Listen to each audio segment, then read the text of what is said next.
damos la bienvenida a Gabriel. Te decimos que esta es tu casa, somos tus hermanos y te pasamos la palabra, hermano. Que Dios te bendiga. Vamos a darle un aplauso virtual para darle la bienvenida a Gabriel. Gracias. Muchas gracias, Alcibíades, por esa presentación tan generosa que haces de mí. Muchas gracias también por la invitación a conversar con ustedes esta tarde, así como también para Marjorie y para todo el equipo de este formidable trabajo de formación de los laicos vicentinos de Panamá, con un particular interés en los asuntos bíblicos. Ustedes llevan un camino recorrido muy fecundo y lo hacen haciendo lo posible porque el conocimiento de la Sagrada Escritura los lleve a un encuentro. Deseo contribuir con esta reflexión al camino recorrido por ustedes, que pretende un conocimiento de la Biblia que lleve a un encuentro con Cristo. Eso es lo que, como decía el Papa Benedicto XVI, evita que nosotros nos convirtamos en la religión del libro y caigamos en el fenómeno del biblismo, que es incluso aprender de memoria citas bíblicas, pero sin espíritu. No, el contacto con la Biblia nos lleva al encuentro con Jesucristo vivo. Como lo dice el video con el que nos invitaban, yo no soy un extraño para ustedes y no me siento así. De manera que los saludo con cariño y además con la conciencia de que muchísimos de los rostros que alcancé a ver en las pantallas me son ciertamente muy familiares.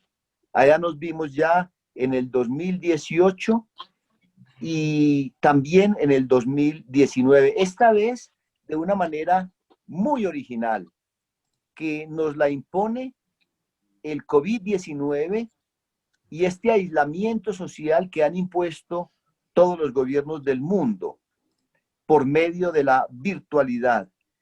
Pero un encuentro virtual que a la larga resulta ser tan rico como cualquier otro, inclusive si no tenemos el sabor de lo presencial.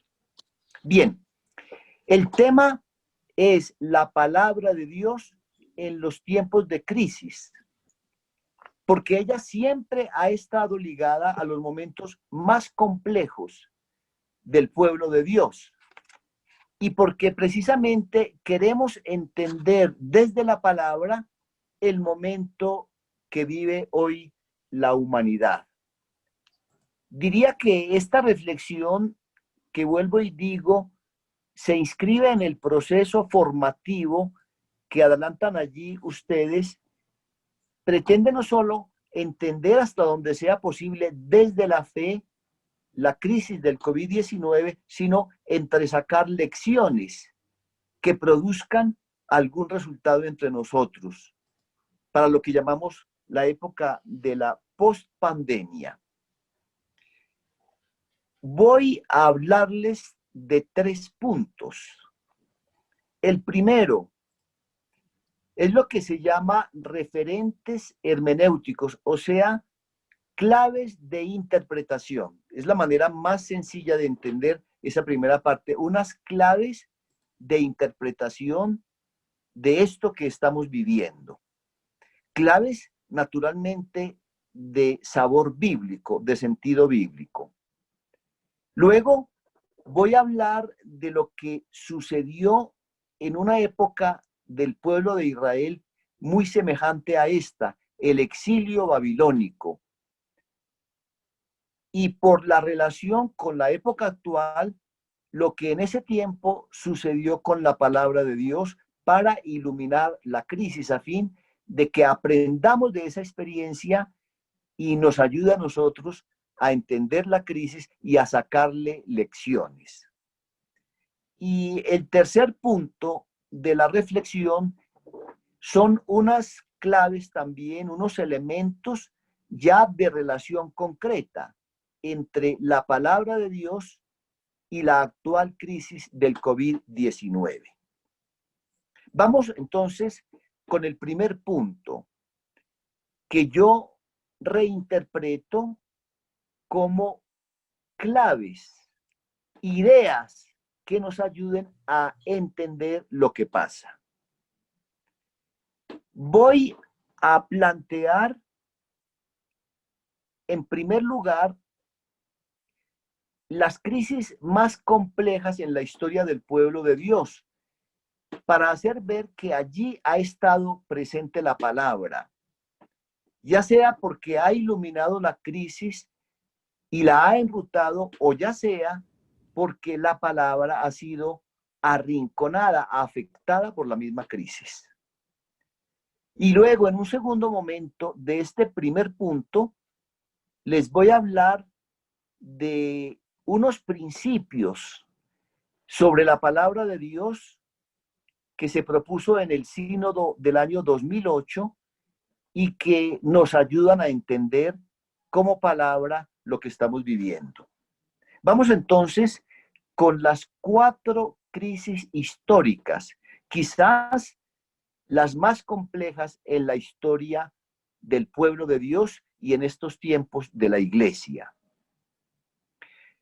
Me refiero a la primera, que es el exilio babilónico y que se conoce también como el destierro.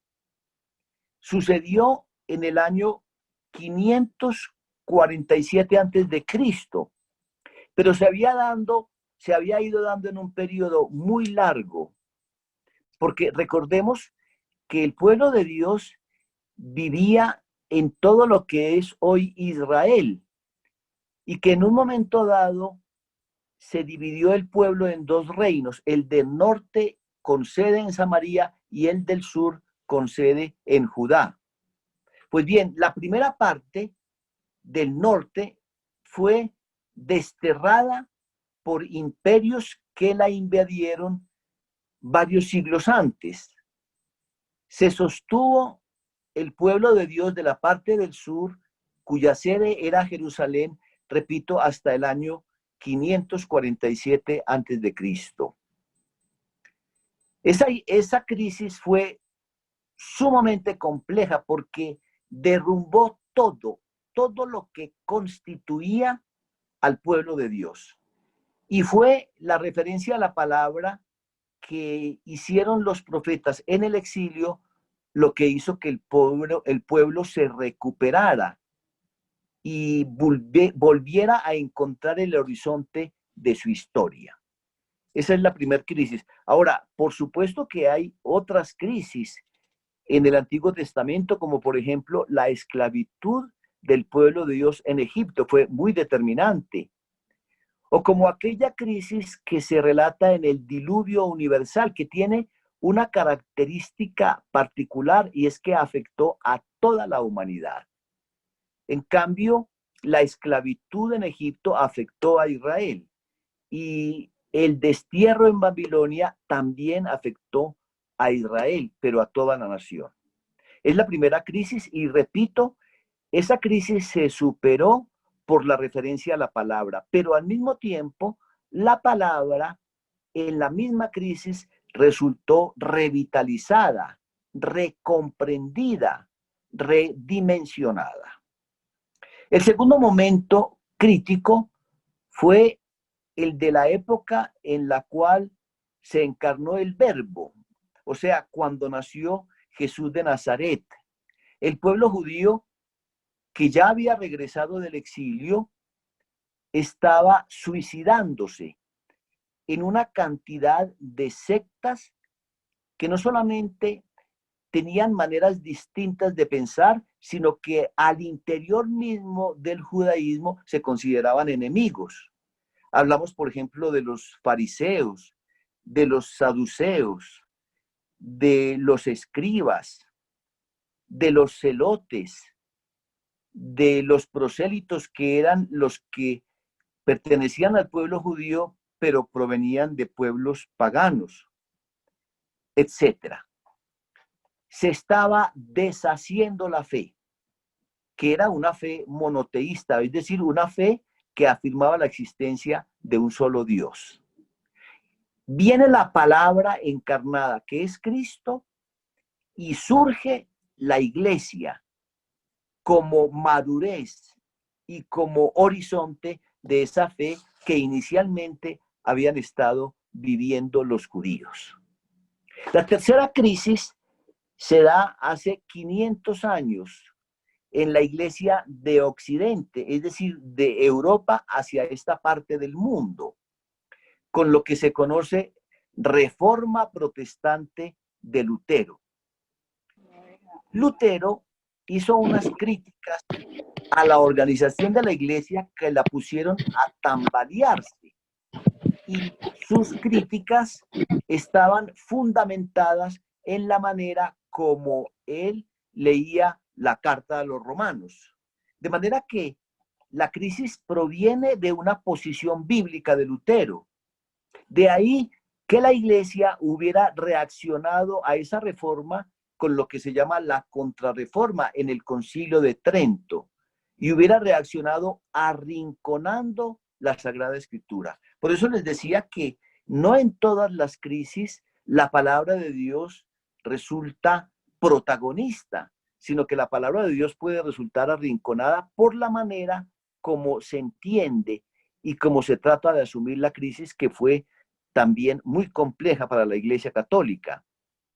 Pues bien, la manera de rechazar esas posiciones de Lutero, porque, repito, tenían un fundamento bíblico, era precisamente evitar que se leyera la Escritura, y se prohibió la lectura de la Escritura en un tiempo en el que la Escritura había adquirido muchísima importancia, sobre todo en la península ibérica, o sea, en España y en Portugal, de donde proviene todo el catolicismo latinoamericano, que es el nuestro.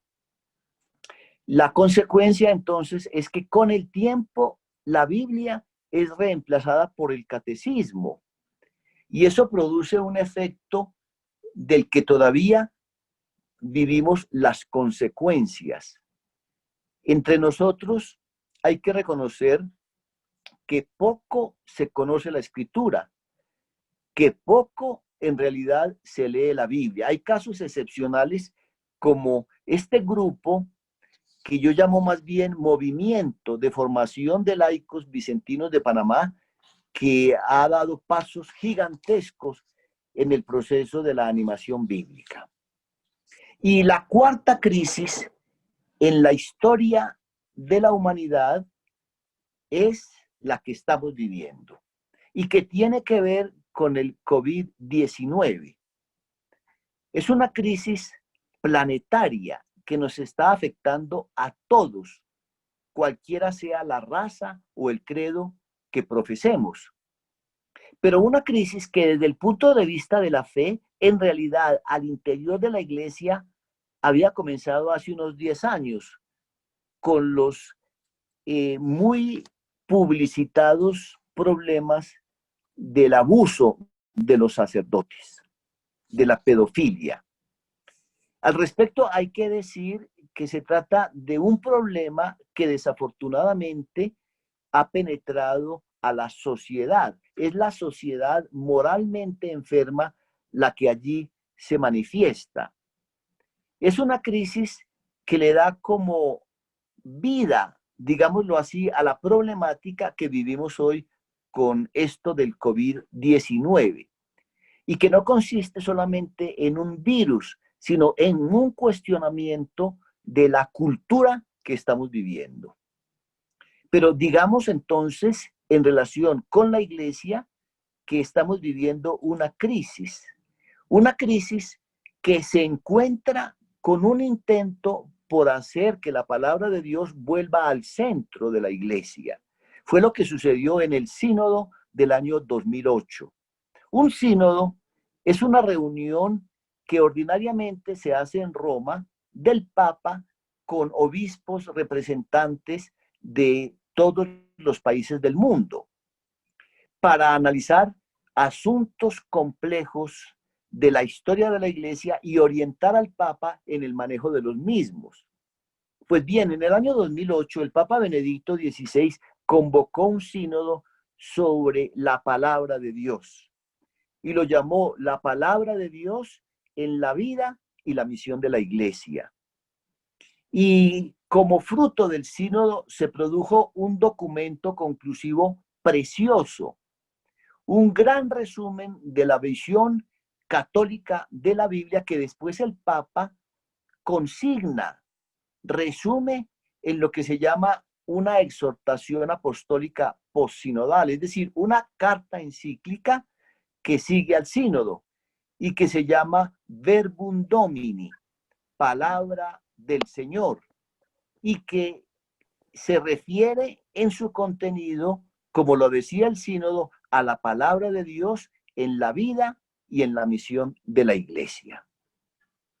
Pues bien, ese sínodo y ese documento que se hizo público tardíamente a causa de la problemática de los escándalos, se divulgó muchísimo, por ejemplo, en América Latina, pero a mi modo de ver no ha alcanzado a el calado que se espera debido a la crisis de los escándalos. Los escándalos han opacado el quehacer de la Iglesia y han ganado un protagonismo que no se merecen, por supuesto, porque la Iglesia no es simplemente eso, y porque podría llevarnos como a la depresión de pensar que esto se lo llevó el diablo, como decimos familiarmente aquí entre nosotros.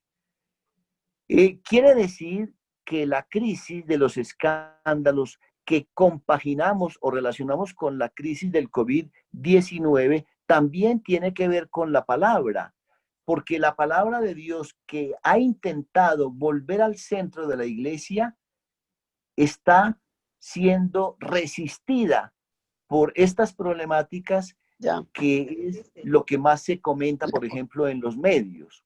Pero también tiene que ver con la palabra porque ciertamente saldremos de la crisis y saldremos como iglesia mucho más purificados gracias a la luz de la palabra. 4 momentos históricos entonces que han tenido que ver con la palabra para que, sobre todo en el cuarto en el que estemos ahora, dejemos que ella venga, se ponga en el centro, nos dé las luces que estamos necesitando. El exilio babilónico del pueblo de Dios en el Antiguo Testamento, la crisis de la fe que se estaba atomizando en tiempos de la llegada de Jesús de Nazaret, la reforma protestante de Lutero, repito, hace un poco más de 500 años, y los tiempos actuales de pandemia del COVID-19 que deja ver otra pandemia, la de los escándalos. Se habla hoy de que hay muchas pandemias, por ejemplo, de tipo social o de tipo eclesial. Bien, todavía en esta primera parte en la que estoy tratando de entresacar algunos principios que nos ayuden a entender la crisis, quería referirme a ese documento que mencioné del sínodo sobre la palabra de Dios en la vida y la misión de la Iglesia y a esa carta encíclica, exhortación apostólica postsinodal que escribió el Papa Benedicto a los meses de ese sínodo. Se llama Verbum Domini. Tanto en ese documento, de manera implícita, como en el documento de conclusión que escribió el mismo sínodo a punto de ser clausurado en el mes de agosto del año 2008, se utilizan 4 categorías para hablar de la palabra que yo he mencionado ya en los encuentros que hemos tenido con ustedes en el 2018 y en el 2019, pero que ahora replanteo porque hay que entenderlos como luces que nos ayudan a interpretar los momentos que estamos viviendo. Se dice entonces que la palabra tiene voz. Segundo, que la palabra tiene rostro. Tercero, que la palabra tiene casa. Y cuarto, que la palabra tiene caminos. Si la palabra tiene voz, hay que escucharla. Si la palabra tiene rostro, hay que reconocerlo y contemplarlo. Si la palabra tiene casa, hay que construirla. Si la palabra tiene caminos, hay que recorrerlos. El rostro de la palabra es Cristo. La voz de la palabra es la creación y la historia. La casa de la palabra es la iglesia. Los caminos de la palabra son la misión.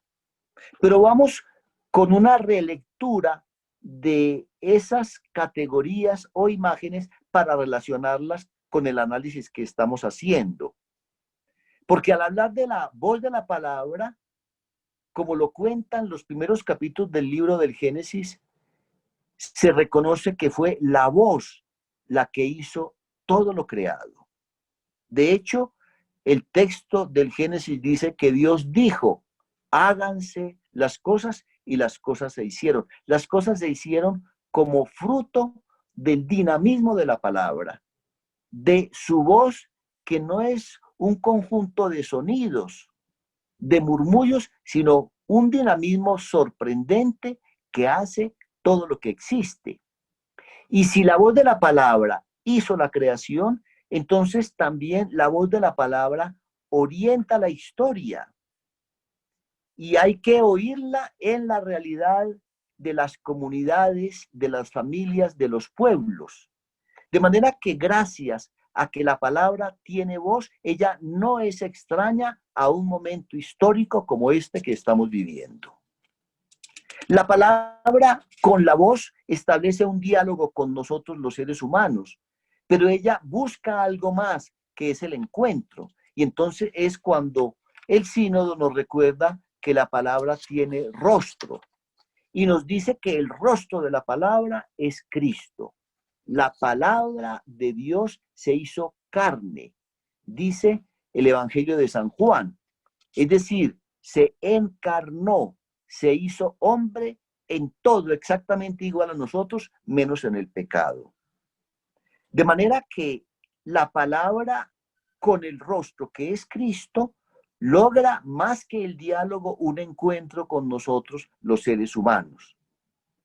Ahora, los obispos de América Latina en sus conferencias generales de Medellín, de Puebla, de Santo Domingo, de Aparecida, nos recuerdan que si Cristo es el rostro de la palabra, el rostro de Cristo son los pobres. Ellos manifiestan esa realidad concreta de la palabra con la cual nos podemos encontrar a través de ellos porque reconocemos en ellos el rostro de Cristo. Esto quiere decir entonces que la crisis actual es una crisis que puede ser orientada salvíficamente por la palabra en la medida en que reconozcamos que Cristo está presente, sobre todo en quienes más padecen la prueba del COVID-19. Aún más, es posible que nos encontremos con la palabra a través de ellos, como son los enfermos, los que padecen hambre, los que han perdido el empleo, los que atienden a aquellos que padecen el COVID-19, etcétera, etcétera. Pero si la palabra no es solo voz, sino que es rostro, entonces ella necesita una casa donde vivir, donde desarrollarse, donde prepararse para su misión. La casa de la palabra es la iglesia. Es toda comunidad de creyentes. Una casa que hay que construir de la misma manera como construyeron la iglesia en la primitiva comunidad cristiana. El libro de los Hechos de los Apóstoles, en el capítulo 2, cuenta que ellos se fueron conformando como iglesia porque se reunían en sus casas, primero para escuchar la palabra de Dios, segundo, para participar en la fracción del pan, la Eucaristía, tercero, para hacer oración y cuarto, para vivir en comunidad.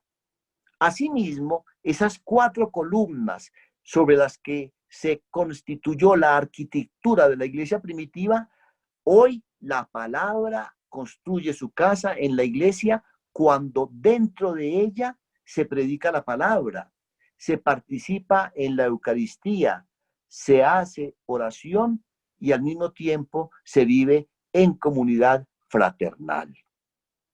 Ahora, si una de las columnas tiene que ver con la predicación de la palabra, entonces aquella columna de la oración se relaciona con ella porque ¿qué es la oración? La oración es fruto de la escucha. Es una relación con la palabra que se manifiesta hablándole a Dios a partir de haberla escuchado. Y si la comunión en la Eucaristía es precisamente no solo comunión con Dios en la palabra, sino también con los hermanos, entonces la columna de la Eucaristía se reafirma en la medida en que nosotros vivamos como hermanos. A la larga uno podría decir en relación con la interpretación que queremos hacer de la crisis actual, entonces que es fundamental construirle a la palabra una casa entre nosotros a través de una oración intensa que sea de escucha, o sea, de respuesta a la palabra que se nos predica. Y a través también de una vida fraterna, de apoyo, de solidaridad, de comunión de bienes que prolonga lo que significa la Eucaristía como comunión con Dios en Cristo hacia la comunión con los hermanos a través de la caridad. Esto quiere decir entonces que la palabra tiene que estar en medio de esta crisis, debe ser predicada para que ella pueda iluminar la crisis, pero que hay que apoyar a la palabra con una gran capacidad de escucha y aún más con una oración intensa. Hay que orar, no solo por la crisis, sino que hay que orar la crisis, es decir, vivirla desde el punto de vista de la fe. Y al celebrar la Eucaristía, tal como lo hemos podido hacer solo virtualmente, tenemos que encontrar normas nuevas, caminos nuevos de vivencia de la misma Eucaristía, como es la vida fraterna, la comunión entre nosotros, el apoyo que debemos darnos. Fijémonos entonces, pues, cómo esos principios en realidad vienen a incidir en un momento como este que estamos viviendo para darle sentido y para darle también una salida. Esto es tan importante que el que escucha la palabra, le responde a ella y la viva en comunidad, se convierte en una manifestación más de la palabra. El sínodo recordó precisamente eso, que la gente buena despliega la Sagrada Escritura. La gente buena deja que los demás vean en ella misma la palabra. Se encarna también en nosotros, así como se encarnó en Cristo, aunque no de la manera como se encarna en él, que es palabra, sino en nosotros que podemos dejar ver la palabra, reflejándola con nuestra manera de actuar. Esa es la primera parte de esta reflexión. No se aterren de que buena parte del tiempo para el diálogo de esta tarde lo hayamos dedicado precisamente a este primer momento que era de dos yemas. Ya lo he dicho. Una reflexión sobre la relación de la palabra con las crisis históricas y una reflexión sobre la palabra en relación con las 4 imágenes de que habla el sínodo. La voz de la palabra que escuchamos en la realidad, en la historia. El rostro de la palabra, Cristo, que lo vemos en los pobres. La casa de la palabra, la iglesia que nosotros construimos a través de la oración y de la solidaridad. Y los caminos de la palabra, apenas los insinué, que son precisamente el recorrido que ella hace a través de nosotros por todos los espacios de la sociedad y del planeta. La segunda parte era una profundización de la crisis del pueblo de Dios en el exilio, por la semejanza que ese hecho tiene con la crisis de hoy, haciendo la salvedad de que esa crisis del exilio es una crisis global, pero en relación con el pueblo de Dios. En cambio, la crisis actual es una crisis global en relación con todo el planeta. con toda la humanidad, que nosotros entendemos como pueblo de Dios, pero no en el sentido del pueblo escogido para transmitir la salvación a favor de todos los demás. De todos modos, la humanidad en un momento como este, cada vez se crece en la capacidad de comprenderse como una gran familia. Digamos que lo que pasó en la época del destierro fue que el último rey de Israel que habitaba en Jerusalén fue desterrado hasta Babilonia, con toda la familia real, con los generales, con la gente importante, miles y miles de soldados. Dicen los textos que narran estos hechos, sobre todo en los capítulos finales del segundo libro de los Reyes, que no quedó sino la plebe en Jerusalén. Pero hay algo más. El templo, que era la expresión de la presencia de Dios, fue saqueado. Los sacerdotes que garantizaban esa presencia se acabaron por completo al no existir el templo. Y sobre todo la tierra, que era el regalo de Dios a su pueblo para expresarle su alianza y configurarlo como tal, pues la perdieron porque fueron desterrados. Por eso se habla de destierro y no solamente de exilio. Eso fue una verdadera hecatombe. Todo se vino al piso. No quedaron sino pequeñas comunidades de judíos allá en Babilonia, animadas por algunos profetas que comenzaron ellos solos a sembrar esperanza recordando la palabra de Dios. ¿Y qué produjo ese esfuerzo de los profetas? Una nueva experiencia de Dios. El pueblo experimentó a Dios nuevamente, pero de una manera completamente renovada, por ejemplo, a través de imágenes familiares y de una percepción de Dios que tenía que ver con la creación, como para recuperar la armonía inicial de lo que había hecho la voz de la palabra. A partir de esa manera de entender a Dios renovada, ellos comenzaron a repensar el pasado y a entender que habían pecado y que a eso se debía el exilio, y también a releer el presente en que estaban desde la perspectiva de la fe, no como un castigo, sino como un llamamiento.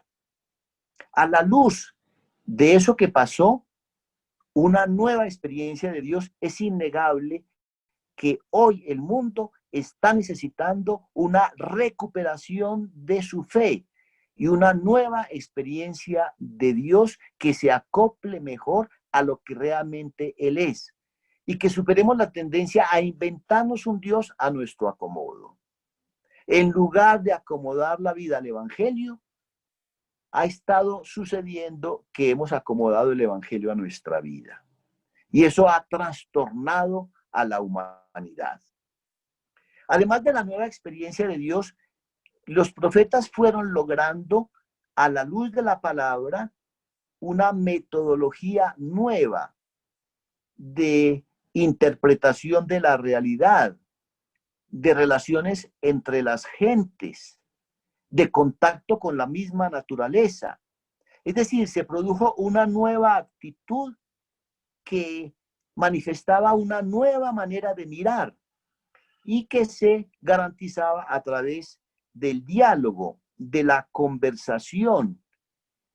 Todo esto también fue produciendo una reinterpretación del pasado y del presente, y sobre todo un rostro de Dios mucho más cercano y amoroso.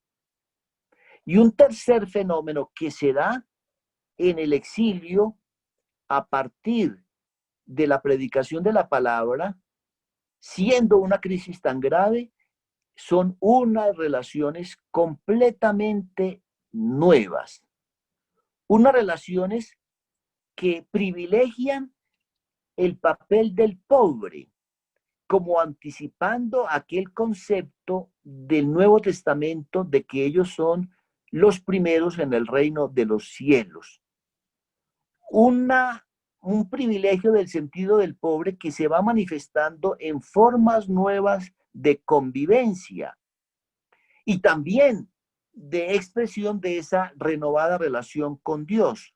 Por ejemplo, el ayuno ritual, que es una expresión de las relaciones con Dios todavía en ese tiempo, consiste en romper las cadenas injustas, dejar libres a los oprimidos, compartir el pan con el hambriento, romper, dar techo al que no tiene casa, vestir al desnudo, actos de misericordia que pareciera que son de estos tiempos, pero que comenzaron a aflorar en aquella época.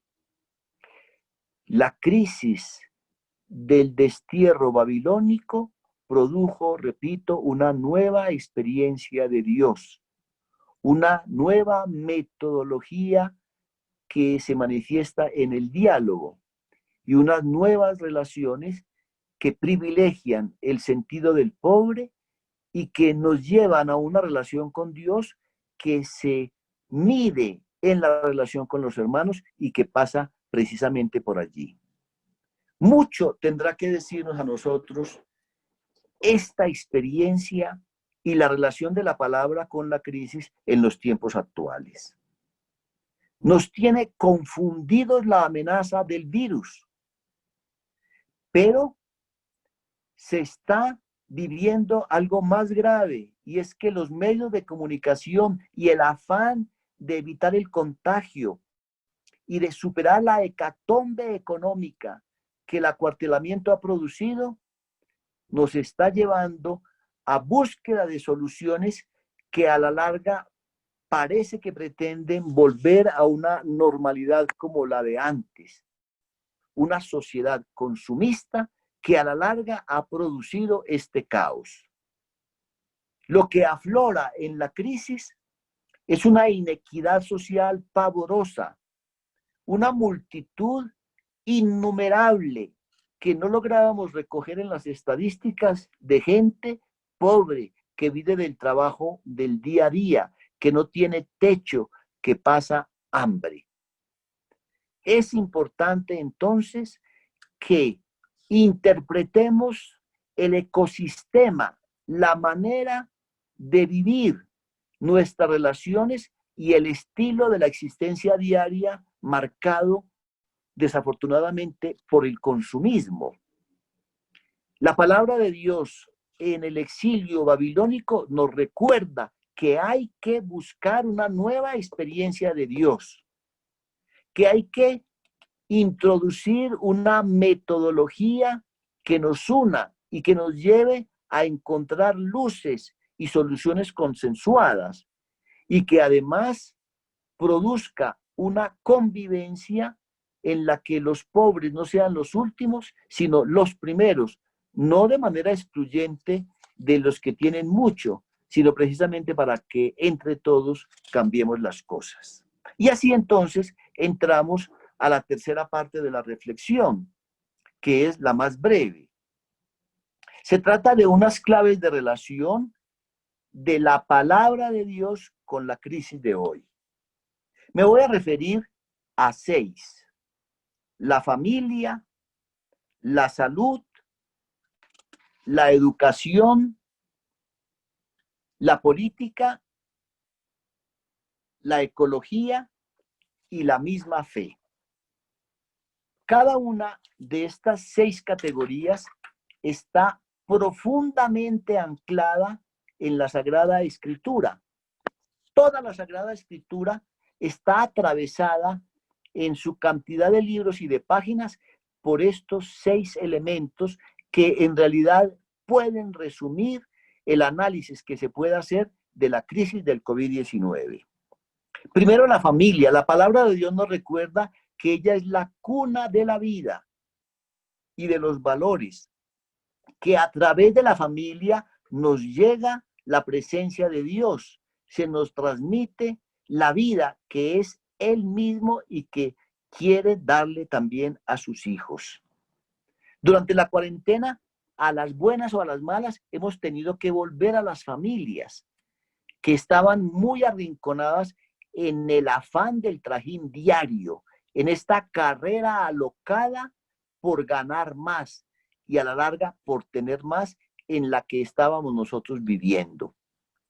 La familia tiene que ser un foco de presencia de la palabra porque ella ya está allí en la escritura y de dinamización de una nueva civilización que camine hacia las fronteras del amor, civilización del amor, decía Pablo VI. El segundo elemento, lo he mencionado, es la salud. El Señor Jesús, dicen los evangelios, se la pasó curando a los enfermos. De manera que una expresión de su presencia salvadora, de su condición de palabra encarnada, de su misión de Mesías, se manifiesta en la salud de los enfermos, que es lo que más nos confunde, porque el COVID-19 es un virus todavía desconocido, incontrolable. Estamos hablando mucho de la vacuna, y por hablar de la vacuna, que será lo único que podría llevarnos a una normalidad en las relaciones, por ejemplo, sociales, nos olvidamos de que todo esto también hay que interpretarlo para saber qué lecciones nos puede dejar. La realidad es que nos pudo el COVID-19. Los hospitales se han colapsado, incluso en los países más desarrollados del planeta. La educación. Los evangelios hablan de que Jesús curaba a los enfermos, pero también de que él enseñaba con autoridad. La enseñanza de Jesús y el aprendizaje de los discípulos atraviesa la Sagrada Escritura desde el comienzo hasta el final. Por eso la educación es primordial en la manera como enfrentemos este momento de la humanidad. Y como estamos confinados al acuartelamiento, entonces la educación se ha tenido que implementar de manera virtual. El hecho es que ni los alumnos ni los mismos profesores estaban suficientemente preparados para utilizar esta metodología. Y se está hablando de una deserción cercana al 50% de todos los estudiantes en los diversos niveles. Claro, por los motivos económicos, porque no hay cómo pagar las universidades ni los colegios, no hay cómo sostenerlos, porque hay hambre en las casas y porque no podemos desplazarnos. Pero también hay crisis porque el sistema de la virtualidad no lo estamos utilizando de manera adecuada. Por ahí también pasa la salvación que el Señor quiere darnos. El cuarto elemento que hemos mencionado es el de la política y sobre todo la relación que tiene la política con los pobres. La crisis del COVID-19 está siendo manejada por los estados porque son los que en realidad pueden interpretarla con la ayuda de los científicos, por supuesto, y sobre todo de tomar medidas.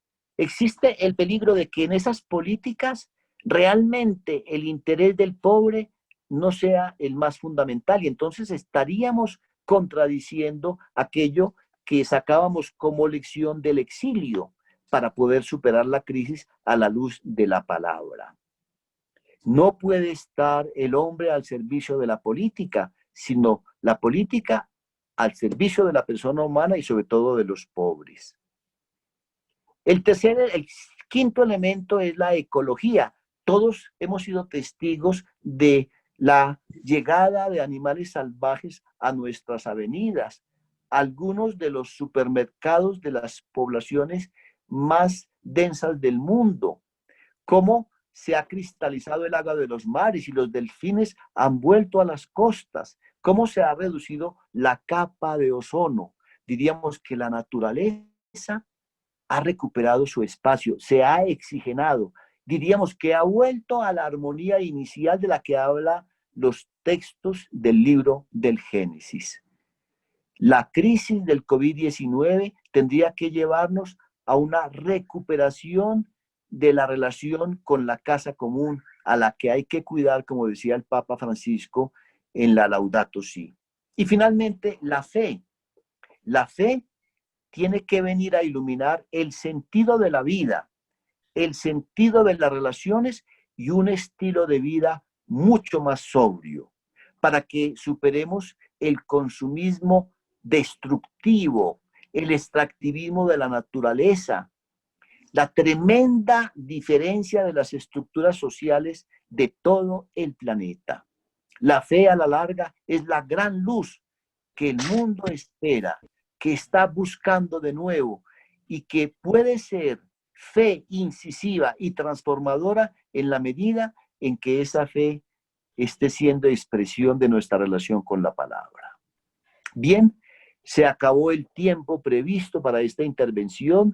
Creo que he sido puntual y que he logrado cubrir todos los aspectos que me parecía que eran importantes. Como ya nos lo anunció Marjorie, ustedes van a tener la copia exacta de esto que yo les he compartido, incluso en algunos puntos todavía más precisamente desarrollada.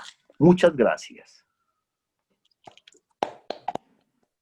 Queremos agradecerle al Padre Gabriel por sus palabras, especialmente al final, como ustedes ven, de todo ese texto el estudio va dirigido a que nosotros tomemos conciencia de este momento especial que vivimos, en todos los sentidos y con la palabra de Dios ahí en el centro, destinada a iluminarnos todos. Agradecemos profundamente. En este momento vamos a darle espacio al Padre Secundino, que como dijimos, todos los que estamos aquí no podemos darle la palabra a todos, y esto tiene que ser ordenado. Entonces hemos pedido a 3 de la formación que nos prepararan una preguntita mientras escuchaban al Padre Gabriel. Así que le vamos a dar la palabra a Secundino, el Padre, para que le haga al Padre Gabriel la pregunta que tiene preparada. Adelante, Padre. Buenas tardes, Padre Gabriel. Muchas gracias por este compartir tan bueno para nosotros en este programa nuestro con nuestros laicos.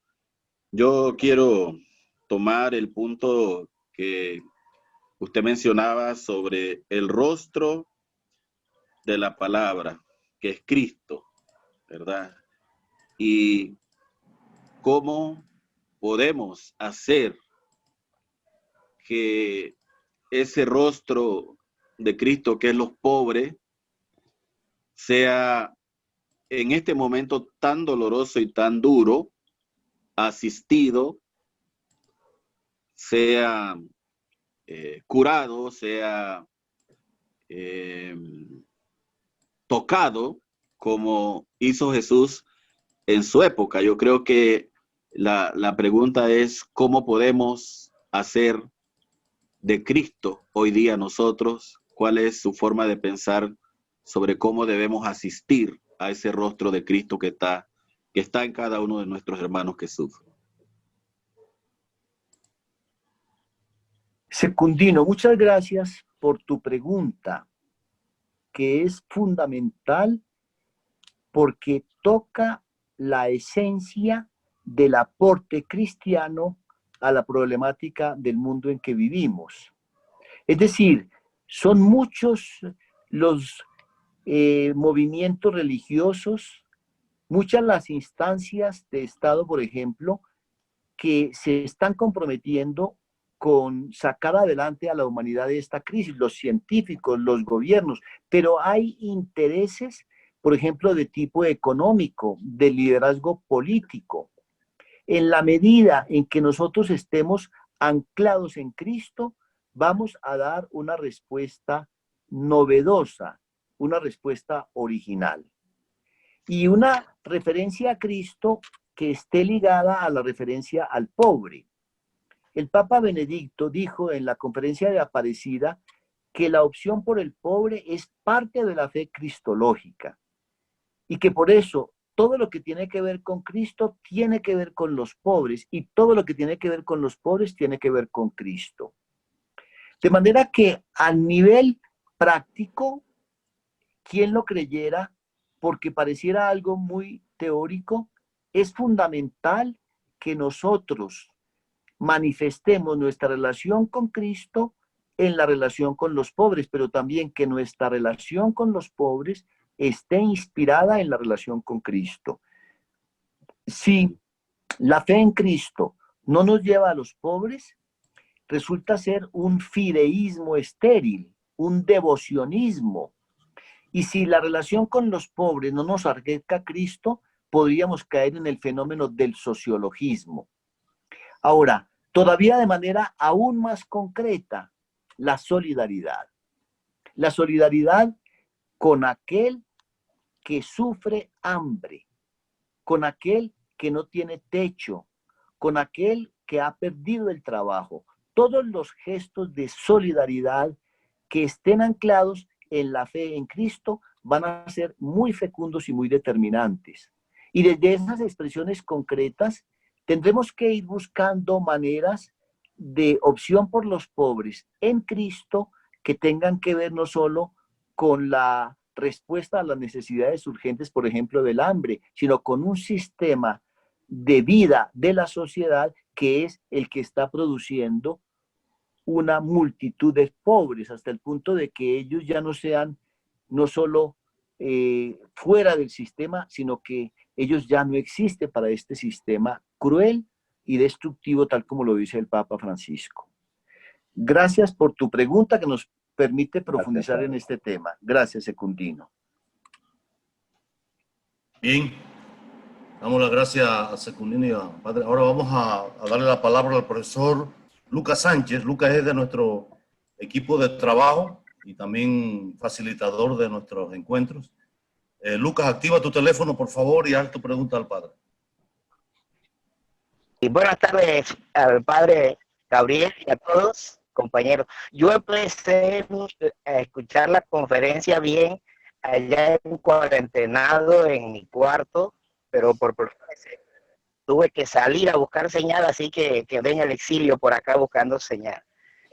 Padre, en una de las palabras que usted nos decía en cuanto a las crisis, esa comparación que hace de repente del exilio, que el pueblo tiene que salir. Ahora nosotros en esta experiencia del COVID tenemos es que entrar a nuestras casas, pero en ambas situaciones, nos quejamos. De hecho, hoy día aquí en Panamá gran parte de la población pide que se elimine la cuarentena, que ya se vuelva a esa nueva normalidad como tal. Yo no veo que existe. Bien, entonces, Lucas plantea su inquietud en relación con la normalidad que debería venir después de la pandemia. Y él habla de qué nos podría decir el exilio en este sentido. Yo no dudo en decir que el aporte que nosotros podemos dar desde la perspectiva de la fe y de la palabra de Dios es una propuesta alternativa de sentido. Es decir, una manera de entender el sistema de organización de la sociedad, por ejemplo, con un estilo de vida mucho más sobrio. A mí me ha impresionado que en la mayoría de los casos, cuando inició la crisis, comenzaron a aflorar inquietudes en relación con el fútbol, los campeonatos de fútbol. Después se habló de la crisis de las compañías aéreas, luego del cierre de restaurantes, después de los bares y finalmente del turismo. Y siempre me ha parecido que esos parámetros que en realidad le dan trabajo a mucha gente, hay que cambiarlos, porque no podemos volver a un estilo de vida que nade en la abundancia, entre otros motivos, porque es un arma suicida y porque produce mucha gente pobre. Nuestra perspectiva tiene que buscar una normalidad completamente nueva. El modelo no puede ser el sistema como vivíamos antes, el distanciamiento con respecto a la familia, por ejemplo, una vida alocada y afanada de manera incontrolable por hacer que rindiera el trabajo y que pudiéramos ganar un poco más, incluso los más pobres. No, esto tiene que cambiar y tiene que ser nuevo. Y tiene que ser nuevo en la medida en que vayamos alimentando una experiencia nueva de Dios, en la medida en que utilicemos un método de diálogo en el que todos compartamos la búsqueda y hagamos discernimiento, en la medida en que entremos a una mayor convivencia, un estilo de vida sobrio, un estilo de vida sobrio que va a cambiar muchísimas cosas. Por ejemplo, se habla de el trabajo mismo. El sistema del trabajo tendrá que ser muy distinto. No sabemos todavía la fórmula cuál es, pero tenemos que buscar algo nuevo que podríamos resumir en ese estilo sobrio de vida, precisamente para contraponernos al consumismo, que no produce el virus, pero el virus produce la crisis que se manifiesta en el consumismo. Gracias. Gracias. Vamos con la tercera pregunta, me parece. Sí. Sí. Vamos a darle la palabra a la jovencita universitaria Melanie McBride. Y pues en nombre de los jóvenes, quiero hacerle esta pregunta. ¿Estás escuchando, Melanie? Hola, Sí. buenas tardes. ¿Me escuchan? Sí, Sí. te escuchamos. Un gusto saludarle, padre Gabriel, y bueno, a toda la familia de esta formación vicentina. Realmente no es a modo de pregunta, pero sí me satisface estar un poco, ¿cómo podría decirlo?, orientada con respecto a lo que el padre reiteraba muchas veces, que, y bueno, lo he analizado de esa forma. Esta situación, en este caso de la crisis del COVID, es una situación para detenernos y fijar nuestra mirada a lo que realmente es importante. De repente hemos desplazado un poco, por supuesto, concentrados en el rostro de Cristo. Y definitivamente un poco de la incertidumbre que vive la población, el mundo en este caso, es por que creemos que por el hecho de leer ciertos pasajes, quizás hasta aprendérnoslos de memoria, conocemos la escritura, y no es así. Nos falta mucho profundizar y un poco centrar nuestra mirada orientada en la escritura de la palabra, en la realidad que pues hoy en día estamos experimentando. Gracias, Melanie, muchas gracias. Me encanta el énfasis. Es decir, tú quisiste, más que hacer una pregunta, plantear una visión y destacar la sintonía que tú sientes con esta manera de entender las cosas. Sí, hay que hacer un alto en el camino. Hay que recuperar el horizonte. Y en esto puede ser fundamental la lectura de la escritura, pero no una lectura fundamentalista que pretende dar al texto escrito una importancia que no tiene, sino una lectura hermenéutica, se dice técnicamente, es decir, una interpretación de la escritura.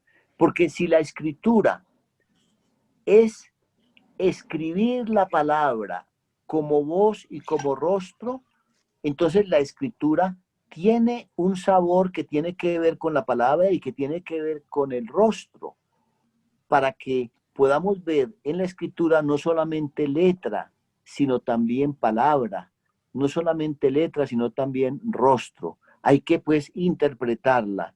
Solamente así ella es liberadora, ella realmente desata procesos. Hoy hemos escuchado, en estos tiempos, quiero decir, interpretaciones fundamentalistas o fatalistas de la realidad que vivimos. No hay nada más extraño a la palabra que eso. Todo lo contrario, ella es como una espada de doble filo que todo lo penetra y que todo lo cambia.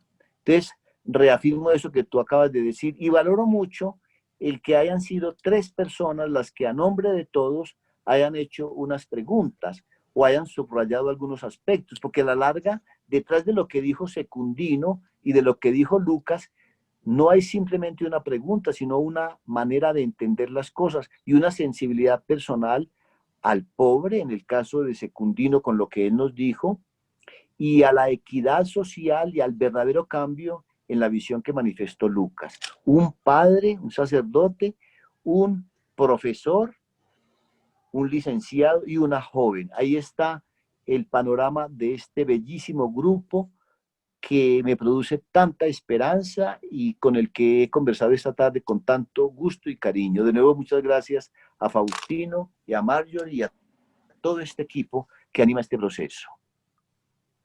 Gracias, padre. También, sí, un aplauso a todos. Voy a tratar de activarle el audio a Monseñor Faustino, que se encuentra con nosotros conectado. Monseñor, por favor, active su audio. Muy bien. No sé si todavía no me ven, te veo a ti. Bueno, no lo vemos. Primero, estoy maravillado de la conferencia del Padre Naranjo. Ya escuché prácticamente completa antes de la tercera parte, porque pensé que vi la conexión ya muy tarde, pues estaba en una ordenación diaconal. Y entonces dije, bueno, pues ya me perdí de eso. Pero bueno, Marjorie tuvo la delicadeza de decirme que todavía estaban en la conferencia del Padre Naranjo y ya me conecté. Tuve un pequeño percance por la energía eléctrica, que aquí esto es como las bombillas de Navidad, viene y va, ¿no? Entonces, pero bueno, me tomé la segunda parte, prácticamente la mitad, y la tercera, preciosa. Así que ese material es fundamental para nosotros seguir profundizando, y en los círculos que tenemos, por lo menos acá en este caso en mi vicaría, con los sacerdotes, pues esto vendría muy bien, nos va a venir muy bien, porque es mirar desde la palabra de Dios, sin caer en fundamentalismos ni extremismo, la búsqueda de una respuesta. ¿Qué es lo que Dios nos quiere decir ahora a nosotros en medio de toda esta pandemia? ¿Hacia dónde nos debe llevar? ¿Cuál es el relanzamiento que debemos hacer? Y sobre todo, el Padre Naranjo hablaba de que no podemos desligar esa lectura de la palabra de Dios con esa mirada y encuentro con el pobre. Y nuestra Latinoamérica es pobre. Y entonces a ese pobre nunca podemos darle la espalda, ni podemos cerrar los ojos, ni esconder nuestras manos, para estar con ellos solidariamente en ese caminar, en ese peregrinar. Así que esto es maravilloso, muy, muy enriquecedora, todas estas palabras que el Padre Naranjo nos ha dicho. Así que felicidades y bueno, estoy emocionado realmente de haber participado, aunque sea en este tramo final de esta conferencia. Gracias, gracias. Y mi bendición desde acá para todos, en ese espíritu vicentino que nos une siempre. Sí.